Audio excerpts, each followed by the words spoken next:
ರಜೆ ಸಂದರ್ಭದಲ್ಲಿ ಸಾವಿರಾರು ಮಂದಿ ಬೀಚಿಗೆ ಬರುವಂಥದ್ದು ಇರುವಂಥದ್ದೇ. ಕರ್ನಾಟಕದಲ್ಲಂತೂ ಮಲ್ಪೆ ಬೀಚ್ ಭಾರಿ ಪ್ರವಾಸಿಗರನ್ನು ಆಕರ್ಷಿಸುವಲ್ಲಿ ಭಾರಿ ಪ್ರಸಿದ್ಧಿ ಪಡೆದಂಥ ಬೀಚ್.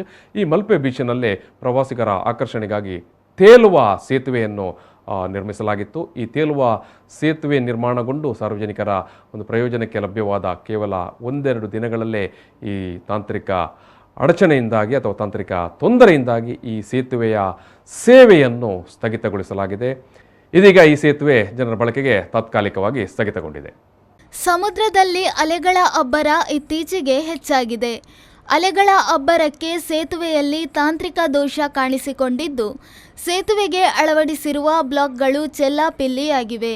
ಇದರ ವಿಡಿಯೋಗಳು ಸಾಮಾಜಿಕ ಜಾಲತಾಣದಲ್ಲಿ ವೈರಲ್ ಆಗಿದ್ದು, ಹೀಗಿರುವಾಗ ನಿರ್ವಹಣೆಯ ದೃಷ್ಟಿಯಿಂದ ತೇಲುವ ಸೇತುವೆ ಕಾರ್ಯ ಸ್ಥಗಿತಗೊಳಿಸಲಾಗಿದೆ ಎಂದು ನಿರ್ವಾಹಕರೇ ಮಾಹಿತಿ ನೀಡಿದ್ದಾರೆ. ಏಕಾಏಕಿ ಕಂಡುಬಂದ ಈ ತಾಂತ್ರಿಕ ದೋಷದಿಂದ ತೇಲುವ ಸೇತುವೆಯಲ್ಲಿ ಎಂಜಾಯ್ ಮಾಡಲು ಬಂದ ಪ್ರವಾಸಿಗರಿಗೆ ನಿರಾಶೆಯಾಗಿದೆ. ಭಾನುವಾರ ಸಂಜೆಯಿಂದಲೇ ತೇಲು ಸೇತುವೆಗೆ ಪ್ರವೇಶವನ್ನು ನಿರ್ಬಂಧಿಸಲಾಗಿದೆ.